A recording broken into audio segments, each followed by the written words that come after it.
মেজবান তালুকদার নিখিলকে এবার চোখ রাঙালো। নিখিল অবশ্য ভয় পেল না, সে জানে কথাটা জায়গা মতনই গিয়ে পড়েছে, এই জন্য চোখ চিপে হাসে। মেজবান তালুকদার ভেবে দেখলেন ঘটনাটা আসলে সত্য। পাখি কলপার থেকে হাত মুখ ধুয়ে এলো। কাজল রেখাকে বাইরে দাঁড়ানো দেখে হাত পা মুছতে মুছতে জিজ্ঞেস করল, তুমি এখানে কেন? কাজল রেখা পাল্টা জবাব দিলেন না, উল্টো নিভৃত গলায় বললেন, ভেতরে আয়, ওনারা সবাই অপেক্ষা করছেন। পাখি অবাক হয়ে বলল, কারা?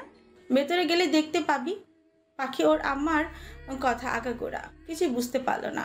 এত এত মুখ, কোনটা পরিচিত কোনটা আবার অপরিচিত। পাখিকে নফের চাচি রেনু বেগম নিজের কাছে ডাকলেন। পাখি গেল। এই মহিলাটাকে সেই প্রথম দিন থেকেই তার ভালো লাগতো। কোমল প্রকৃতির মানুষ, ওনার স্বামী যেমনই হোক, কিন্তু ওনার মনটা প্রত্যেক সরল। ওনার পাশে পাখিকে বসতে বলল। পাখি খালি জায়গাটি এক দেখলো, তার পাশে শ্যামা নামক মেয়েটি বসে আছে। এটা তো সেই মেয়েটা যে মেয়ে একদিন তাকে খ্যাত বলেছিল, তার আব্বাকে কালো বলে কটু কথা শুনিয়েছিল। সে বসবে তার পাশে? অসম্ভব। আচ্ছা, বাবারা কি কখনো কালো সাদা হয়? হয় না তো। বাবাদের কোনো নির্দিষ্ট রং থাকে না, বাবারা তো বাবাই হয়। রং তো হয় মানুষের, কারো ভেতরটা কালো আর উপরেরটা। সে বসলো না। কাঠের একটি চেয়ার ছিল, সেটা টেনে বসলো। কাজল রেখার দিকে তাকে পাখি শুনাচ্ছে জিজ্ঞেস করলো, এখন আবার এখানে কি করতে হবে? তার উত্তর নফের ছোট্ট চাচু এমপি হাসান তালুকদার দিলেন। তিনি পাখির সামনে গিয়ে চেয়ার পেতে মুখোমুখি হয়ে বসলেন। পাখির মুখটির দিকে এক ঝলক তাকে বলতে শুরু করেন, জানো পাখি, তোমাকে যখন প্রথম দেখি তখন এই মৃধা বাড়িতে বেশ ছোট ছিল। তখন মিষ্টি গরনের একটা লাজুক মেয়ে, যার মুখটায় প্রকাশ ছিল সরলতার প্রতিচ্ছবি, চোখ দুটি ছিল কোমলতার প্রতীক। এরপরে দ্বিতীয়বার যখন দেখি তখন বরিশাল, তোমাদের বিয়ের দিন, শাড়ি পরা অবস্থাতে। তখন একটু বড় শরীর দেখাচ্ছিল। আমি মনে মনে ভেবেছিলাম কি জানো, এতটুকু একটা বাচ্চা মেয়ে কি করে একটা সংসার করবে, তাও একজন প্রাপ্তবয়স্ক পুরুষের সঙ্গে। নাভ আমায় সেদিন বলেছিল কি জানো, সে মানিয়ে নিতে পারবে, তার কোনো সমস্যা নেই। আমি মেনে নিয়েছিলাম ওর কথা। ছোট থেকে এ পর্যন্ত ও যা চেয়েছে পায়নি এমন কোনো কিছুর রেকর্ড নেই, কেবল ভালোবাসা ছাড়া। ও শুধু তালুকদের বংশের ছেলে নয়, প্রতিটা মানুষের কলিজা। রাজনীতির মাঠ থেকে পদত্যাগ কেন করেছিল জানো? কারণ তোমার জন্যে। নতুবা স্বরাষ্ট্রমন্ত্রীর মতো এত বড় একটি পদ কোনো কারণ ছাড়াই কেন ত্যাগ করবে সে? সে কি পাগল? মোটেও নয়, বরঞ্চ বিবেকবান, তীক্ষ্ণ বুদ্ধিমান এবং একজন সুষ্ঠু মস্তিষ্কবান রাজনীতিবিদ নেতা ছিল, যে মাঠে নামলে জনশ্রোতায় মাঠ কেঁপে উঠত, সিংহের ন্যায় গর্জে উঠত। তাকে এজন্য কিছু কিছু লোক সিংহ পুরুষ বলে ডাকত। কি তেজ ছিল তার, কি অহংকার! তার পদত্যাগ করা শুধু এতটুকু কারণ ছিল না, আরও বহু কারণ ছিল। তাকে যদি বাংলার সিংহ বলি কম হয়ে যাবে। তার গোপন শত্রুর অভাব ছিল না। এমনও তার শত্রু আছে যাদের সে নিজেও চিনে না। যখন তারা তোমাকে চিনে ফেলবে তখন তোমাকে ঢাল বানাবে, তোমার ক্ষতি করতে চাইবে। এমনকি তোমাকে খুন করাটাও অস্বাভাবিক কিছু ছিল না। সব কিছু বিবেচনা করে সে পদত্যাগ করেছিল। তুমি ভেবেছিলে 5টা বছর তুমি নিরুদ্দেশে কাটিয়েছিলে, অথচ নায়াব তোমার কোনো খোঁজখবর কিছুই রাখেনি। এটা তোমার সম্পূর্ণ ভুল ধারণা। নায়াব সবাই জানত তুমি কোথায় আছো, কী করছো, কে তোমায় সাহায্য করছে, টোটাল সব কিছু জেনেও না জানার ভান ধরেছিল। এমনকি গোপনে সে যা যা করছে তা শুনলে তুমি অবাক হয়ে যাবে। আচ্ছা, তোমাকে যারা তুলে নিয়ে গিয়েছিল তাদের খবর কি জানো? তারা এখনও বেঁচে আছে? নেই। আচ্ছা, তোমার কি একবারও মনে হয়নি যে মানুষটা তোমাকে এত ভালোবাসে সে কী করে 5টা বছর তোমার খবর না রেখে পারে? পাখি, বুদ্ধিমানদের ধরে ধরে বোঝাতে হয় না, তারা এমনিতেই বুঝে যায়। তুমি আরও জানো কি, তোমার সবচেয়ে কাছের মানুষের দ্বারাই সে তোমার যাবতীয় খোঁজখবর রেখেছে। তুমি ভেবেছ রঙ্গনকে সেদিন পুলিশ এমনিতে ছেড়ে দিয়েছে? হুম, না, নাফের উপদেশ পেয়ে ছেড়েছে। নাফ তোমার সামনে আসেনি ঠিক আছে, তবে তোমার পেছনে দূরে বসে তোমার যাবতীয় খোঁজ রেখেছে, তোমাকে নিরাপত্তা দিয়েছে। এর ভিতরে তোমাকে ট্রাক চাপা দেওয়ার একটা ঘটনা ঘটেছিল, তোমার মনে আছে কি না জানি না। ওই দিন সঠিক সময় নাফের কাছে খবর না পৌঁছালে তুমি বেঁচে ফিরতে পারতে না। কতবার যে তোমার উপর হামলা হওয়ার হাত থেকে সে তোমাকে বাঁচিয়েছে, সেসব আক্রমণ নাফ যদি প্রতিরোধ না করতো তুমি এতদিনে বেঁচে থাকতে না। এখন বলবে সে তাহলে তোমার সামনে আসেনি কেন? কারণ তুমি তাকে ঘৃণার চোখে দেখতে। তখন যদি তোমার সামনে সে আসে, তুমি কিছু একটা করে ফেলতে পারো, তোমার উপর মানসিক প্রেশার পড়তে পারে। সব কিছু ভেবে সে কিন্তু আসেনি। সে তোমাকে সময় দিয়েছে নিজেকে প্রতিষ্ঠিত করার, নিজেকে গুছিয়ে নেওয়ার।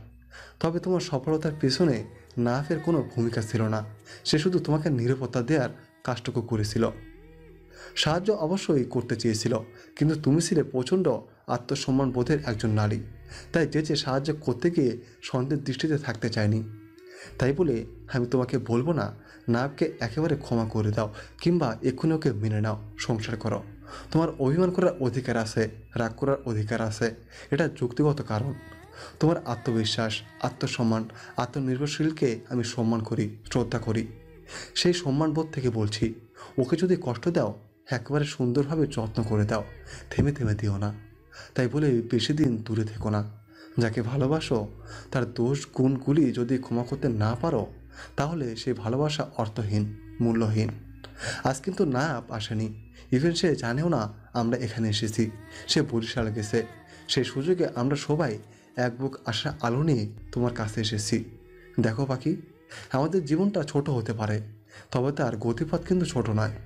তবু আমাদের চলতে হয়, কখনো কাউকে ভালোবেসে, কখনো কাউকে ক্ষমা করে দিয়ে।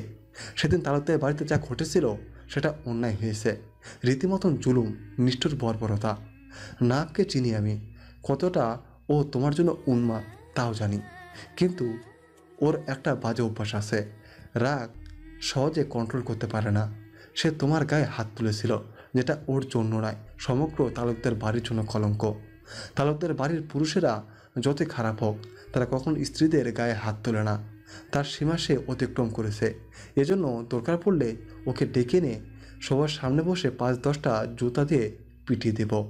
তবু ওর প্রতি মনে বিদ্বেষ পুষে রেখো না। ছেলেটা যাই হোক, তোমার প্রতি ওর অনুভূতি মিথ্যে নয়। তোমাদের উপর আক্রমণ, তোমাদের সম্মানের উপর আঙ্গুল তোলা, এসবের পেছনে নায়ককে কেন তার পিতাও দায়ী ছিল। হতে পারে মেজবান তালুকদার হিংসুকে, খারাপ লোক, তবে তোমার আম্মার সম্মানের উপর আঙ্গুল উঠুক এমন কাজ সে কখনো করতে পারে না। আমি জানি মা, আমার কথা তোমার কাছে ভিত্তিহীন, অর্থহীন মনে হতে পারে। আবার আমাকে স্বার্থপরও বলতে পারো। আমি স্বীকারও করছি, হ্যাঁ আমি স্বার্থপর। আমার কোনো সন্তান নেই, নাফি আমার সন্তান। জীবনে বিয়েও করিনি কখনো। কারো একজনের প্রতারণার শিকার হয়ে আজীবন চিরকুমার থেকে গেলাম। বয়স এখন 45। সে কিন্তু সুখে আছে, এখনও আমার সঙ্গে কথা হয়। তাকে আমি ক্ষমা করে দিয়েছি। যাকে ভালোবাসি সে হাজারো প্রতারণা করুক, আমার ভালোবাসাটা তো খাঁটি ছিল, তাই তাকে ক্ষমা করাও আমার কর্তব্য ছিল। কিন্তু সে এখন আফসোস করে, আমাকে না পাওয়ার তীব্র আফসোস। আমি চাই না সে আফসোসটা তুমিও করো। না, জীবনে কাউকে জোরাবে না, এটা 100% যেমন সত্য, তেমনি তোমার অবহেলাও সে ধ্বংস হয়ে যাবে, তাও জীবন্ত সত্য। ওর মনের ভিতরে অনেক কষ্ট লুকিয়ে আছে, যা সে বুকটা চিরে কাউকে দেখাতে পারছে না। বাবার আদর ছাড়াই মানুষ হয়েছে, যতটুকু পেয়েছে মায়ের আদর। আর সবাই তোমাকে নিতে এসেছে তালুকদার বাড়িতে, জোর করে হলেও নিয়ে যাবে বলেছে। কিন্তু আমি তোমাকে জোর করব না, তোমার সিদ্ধান্তের ওপর ছেড়ে দেব। প্রতিটা মানুষের নিজস্ব সিদ্ধান্ত নেওয়ার অধিকার আছে বা স্বাধীনতা রয়েছে, সেখানে জোর করার প্রশ্নে ওঠে না। তোমরা সময় নাও, দরকার পড়লে প্রথমে 1 মাস একসঙ্গে দুজনে থাকো, দুজনকে বোঝো, তারপরে আলাদা হয়ে যাও। দেখো কষ্ট হয় কিনা, দুজনের প্রতি অনুভূতি আসা কিনা, তখন না হয় চূড়ান্ত সিদ্ধান্ত দাও। মনে রেখো, সুযোগ সবসময় আসে না। এখন যাকে দেখে মুখ ঘুরিয়ে নিচ্ছ, অবহেলা করছো, সে যখন হারিয়ে যাবে তখন তাকে আর পাবে না খুঁজে। তাকে পাওয়া সম্ভব নয়, কারণ যে নিজ থেকে হারিয়ে যায় তাকে পাওয়া যায় না। বলেই তিনি উঠে গেলেন, দরজা দিয়ে উঠানে নেমে গেলেন। ওনার কেন জানি চোখ দুটো জ্বলে উঠল। নোনা বাড়িতে চোখ জোরে চিকচিক করছে, পাখি সম্পূর্ণ চুপচাপ। এতগুলি কথার প্রসঙ্গ সে একটা প্রশ্নও করেনি, জবাবও দেয়নি, কেবল নীরবেই শুনেছে। সে এক ঝলক হাসান তালুকদারের প্রস্থানের দিকে তাকালো। লোকটার চোখে জল লুকাতে বাইরে চলে গেছে। সে ভেতর থেকে দম টেনে নিয়ে মুখ ভরে ছাড়ল। আজকাল সে হঠাৎ হাঁপিয়ে উঠেছে। এই হাঁপানো জীবন থেকে না কাজ থেকে তা জানে না।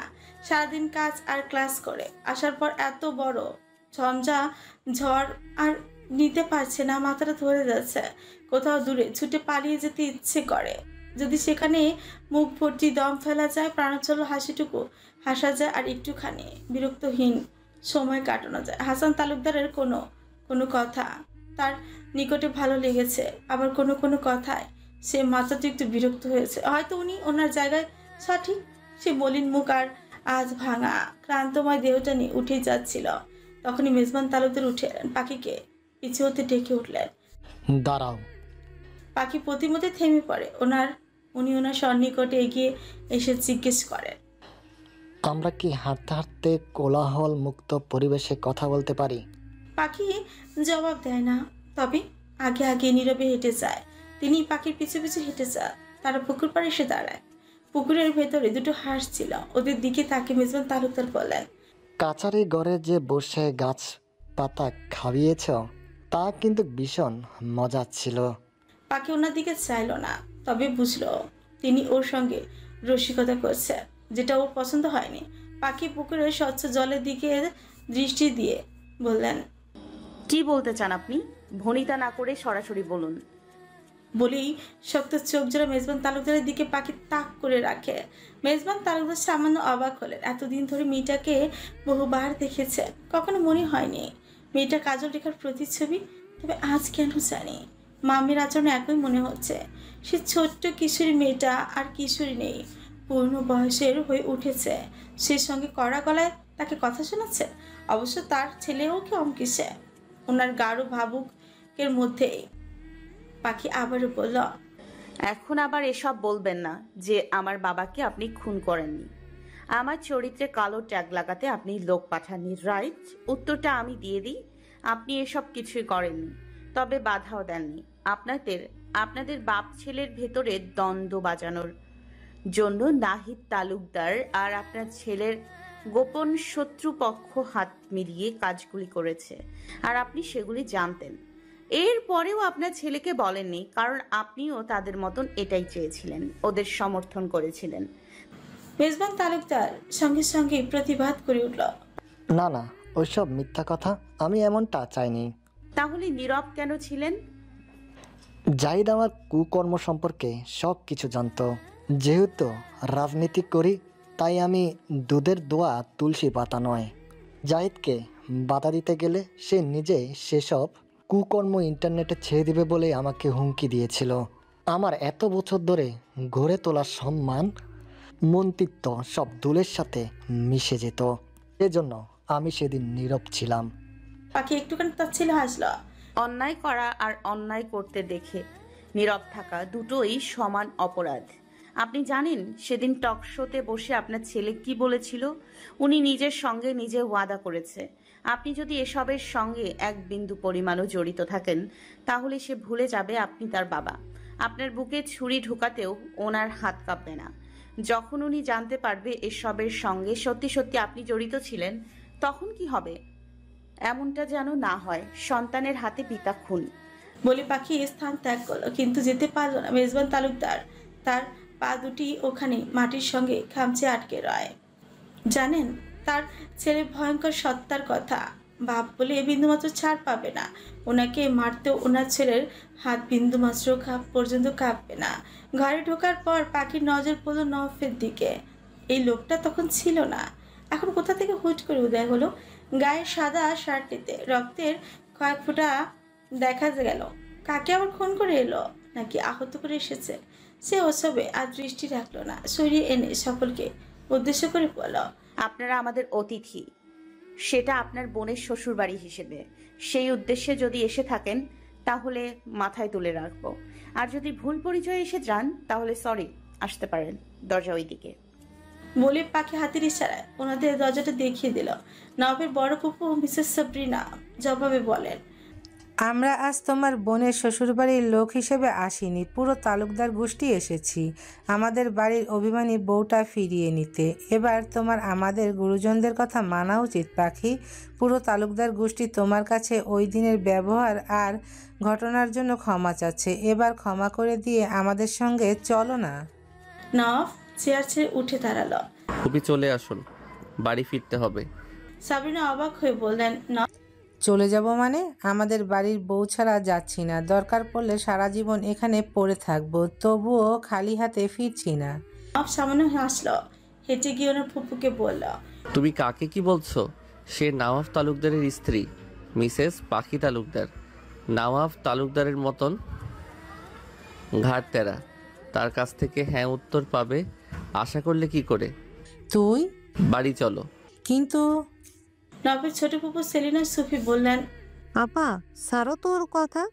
ওরা জামাই বউ যদি ঘাটতেরা হয়ে থাকে তাহলে আমরাও বিশ্বসেরা বিখ্যাত ঘাটতেরা, কারণ আমরা নিজেরাও তালুকদার বংশের। দেখি আমাদের সঙ্গে না গিয়ে কেমনে থাকে এই মেয়ে। কেউ নড়ছি না আজ। ওনাদের কথা শুনে পাখি এক ফোঁটা হাসলো, এরপরে ঘরের মধ্যে তড়িৎ ছুটে গেল।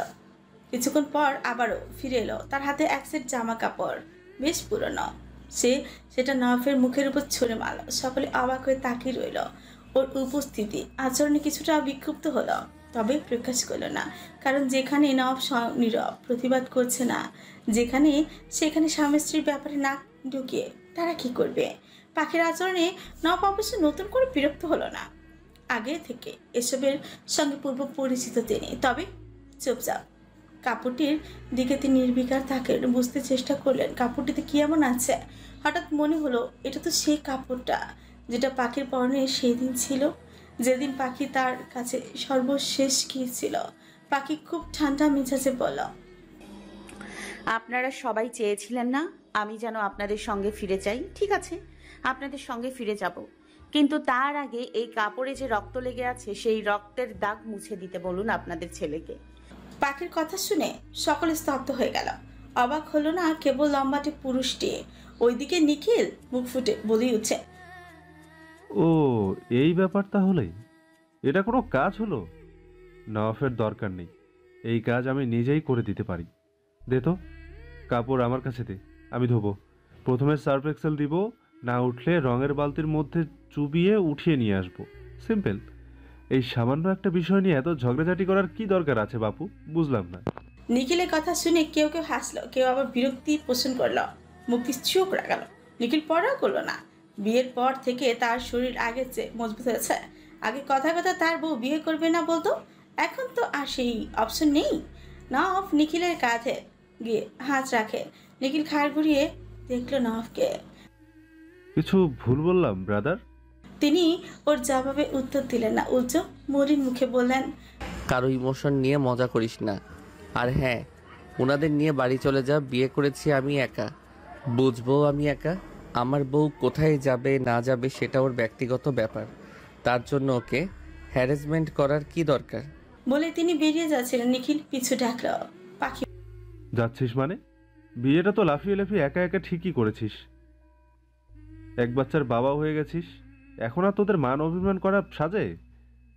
আর পাখি, তোকে বলি, অনেক হয়েছে বোন। তোদের বিরহ দেখতে দেখতে আমার বাচ্চা কাচ্চারাও চলে আসবে, তার আগে তোরা মিলে যাতো। বলে, নিখিল ভাই, আপনি জানেন আপনি কেমন মানুষ? আপনি একজন স্বার্থপর মানুষ। পাখির কথা শুনে নিখিল স্তব্ধ হয়ে গেল। সে সঙ্গে সকলে বাকরুদ্ধ। পাখি ফের বলে, কেন বলেছি জানেন? কারণ আপনি দুই পরিবারের সঙ্গেই তাল দিয়ে চলতে চান। তবে আমি চাই না আপনাদের পরিবারের সঙ্গে কোনো সম্পর্কে জড়াতে। জীবনে মানুষ ভুল একবারই করে, বারবার নয়। ভুল থেকেই শিক্ষা নেয়।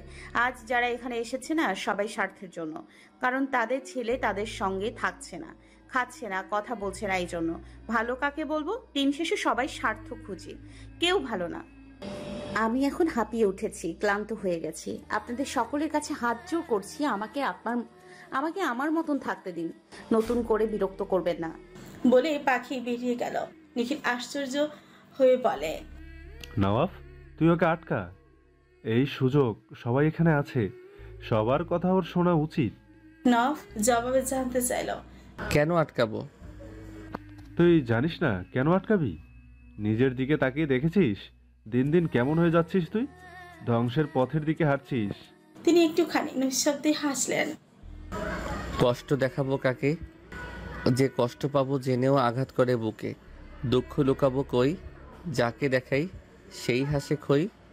কিছুক্ষণ নীরব দেখে তপ্ত শ্বাসটুকু ফেলে দিয়ে ফের বলেন, আর কখনো মন ভাঙা হৃদয়টা নিয়ে কারো বিরক্তের দ্বারস্থ হব না।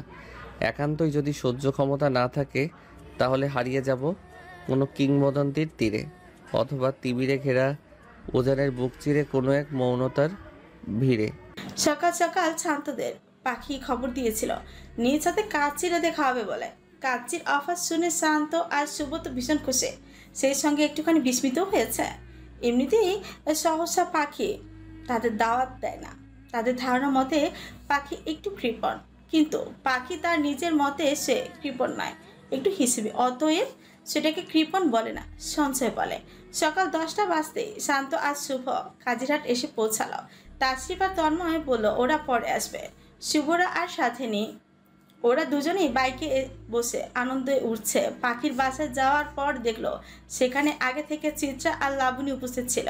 শান্ত একটা চিমটি আশ্চর্য নিয়ে বলল, কিরে লেবুর মা, তুই বাচ্চা নিয়ে বলেছিলি বাপের বাড়ি যাস, এটাই তাহলে তোর বাপের বাড়ি? পাখি এসে শান্তর কান ধরে টানল। আমি ওকে ডেকেছি, তোর কোনো সমস্যা?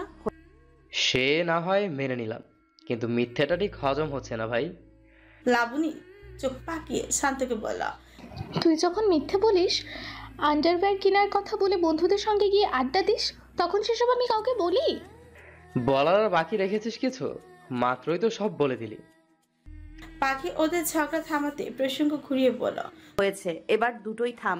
শুভ আর শান্ত দুটোকে ক্লিন সেভ করে আসতে বলেছিলাম, করেছিস? শুভ হাসতে হাসতে পাখিকে জিজ্ঞেস করল, কাহিনী কি বান্ধবী? শান্তরে আর আমারে বিয়ে শাদী করাবে নাকি? পাখি শুভর কথা আমলে নিল না। হাত ঘড়িটা এক পল দেখে ইশারায় চিত্রা আর লাবণীকে বলল, দুটোকে ভেতরে নিয়ে যা। পাখির কথা মতো শুভ আর শান্তকে ওরা দুজন টানতে টানতে রুমের ভেতরে নিয়ে গেল। কিছুক্ষণ পর দেখা গেল শান্ত আর শুভ লাফাতে লাফাতে দৌড়িয়ে আসছে। পাখির বাড়ি থেকে বেরিয়ে সোজা তারা আকাশের দোকানের ভেতরে ঢুকে পড়ল। আকাশের দোকানে বসে তখন আবার গম্ভীর লোকটা চা খাচ্ছিল। ওদের শাড়ি চুরি করে লাফাতে লাফাতে দোকানে আসতে দেখে তিনি কিছু ফিকুচকে নেন। শান্ত আর শুভ তড়িঘড়ি করে নবাবের পা পেঁচিয়ে ধরল। মুখটা কাঁদো কাঁদো করে নিঃশুভ বলে, নব ভাই, ওই ভয়ঙ্কর লেডিসদের হাত থেকে আমাদের বাঁচান, আমাদের ইজ্জত লুটে নিল।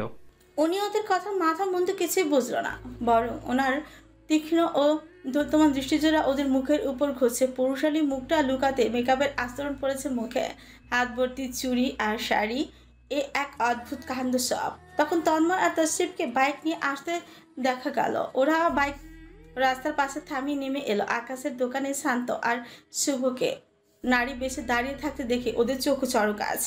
চোখ দুটো হয়েছে রসগোল্লার মতন দেখতে, গোল গোল, যেন কোটর ছেড়ে বেরিয়েই আসতে চাইছে। কি অদ্ভুত সব পাগলামো। তন্ময় বাইক লক করে আস্তে আস্তে ওদের দিকে এগিয়ে গেল। সে খোঁচা মেরে রসিকতা করে বলল, ভাই, তোর অকলাতি পড়া রেখে যাত্রাপালায় অভিনয় কবে থেকে শুরু করলি? বলেই সে আবারও হাসলো গাল ভর্তি। সেই হাসির সঙ্গে তাসরিফ যোগ হলো। হাসতে হাসতে ওদের পেটে কিল ধরে এলো। শান্ত তার ব্লাউজের ভেতর থেকে একটি বল বের করে হাতে নিল। সেটা তন্ময় আর তাসরিফের দিকে ছুঁড়েই মারল। তন্ময় শশব্যস্ত সরে গেল। বল গিয়ে পড়লো তাসরিফের নাক বরাবর। তাতে তাসরিফ ইচ্ছত রেগে গেল। তোরা পাগল হয়েছিস? এমনিতে মেয়ে সেজে বসে আছিস, দেখায় এক একটারে হিজড়াদের মতন, তার উপরে বল ছুড়ছিস। শুভ কপট রাগ দেখিয়ে বলে, না না, ভিতরে তোদের অবস্থা আমাদের মতনই সেম হবে, তখন বল না শুধু, জাম্বুরাও ছুড়বি। নফতের থমকে থামালো। স্টপ, পৃথিবীর বোঝারা থামো এবার। মেইন কাহিনীটা কি খুলে বলো। শুভ মুখটা করুণ করে নিয়ে বলে, আর বললেন না নব ভাই, কথায় আছে না, লোভে পাপ পাপে মৃত্যু, আমাদের দশাটা কিছুটা অমনি। শুভের মুখের কথা শান্ত কেড়ে নিয়ে বলে, হয়েছেটা কি আমি বলি। আজ সকালে অনন্যা ফোন করে আমাদের সবাইকে দাওয়াত দিল, কাচ্চির দাওয়াত। আমরা তো মহা খুশি, অনেকদিন যাবত দাওয়াত পাচ্ছি না। তার উপর অনন্যার মতন মানুষের দাওয়াত কিছুতেই মিস করা যাবে না। যে 5 টাকা খরচ করতে গেলেও 10 বার ভাবে, তার কাছ থেকে দাওয়াত পাওয়ায় নিজেদের সৌভাগ্যবান মনে করলাম। সেই হিসেবে নাচতে নাচতে কাজিরহাট চলে এলাম। অনন্যা এসে আমাদের কাচ্চি খাওয়াবে বলে জামাই আদর করে ভিতরে ঢুকিয়ে নিল, আর এই অবস্থা করে ছেড়ে দিয়েছে। নবাব ভাই, আপনার বউ এমন হিটলার আগে জানতাম না। আজ তার শোরুমে কোন মডেল আসেনি, তাই ফটোশ্যুট করার জন্য আমাদেরকেই বেছে নিতে হলো। বুঝতে পারছেন, মেইল থেকে আমাদের ফিমেল বানানোর রাস্তায় নেমেছে। ওর সঙ্গে আমার লেবুর মাও যোগ হয়েছে। অনেক যুদ্ধ করে ওদের হাত থেকে নিজেদের ইজ্জত নিয়ে বেঁচে ফিরেছি। এবার আপনি এর বিচার করুন। আমাদের মতন পুরুষদের ইজ্জত নষ্ট করা তাদের কোনো রাইট আছে বলুন? নেই। বলেই শান্ত মুখটা ভেটকি মাছের মতনই করে নিল। ওদের কথা শুনে তিনি চা বেঞ্চের ওপর রেখে দিলেন। এরপরে কিছুক্ষণ মৌন থেকে হঠাৎই হো হো করে গা কাঁপিয়ে হেসে দিলেন। সেই সঙ্গে তাসরিফ ও তন্ময় কয়েক দফা হাসল। শুভ আর শান্ত অসহায় চোখে দুজনের দিকে কেবল নৈশব্দে ছহছই করল।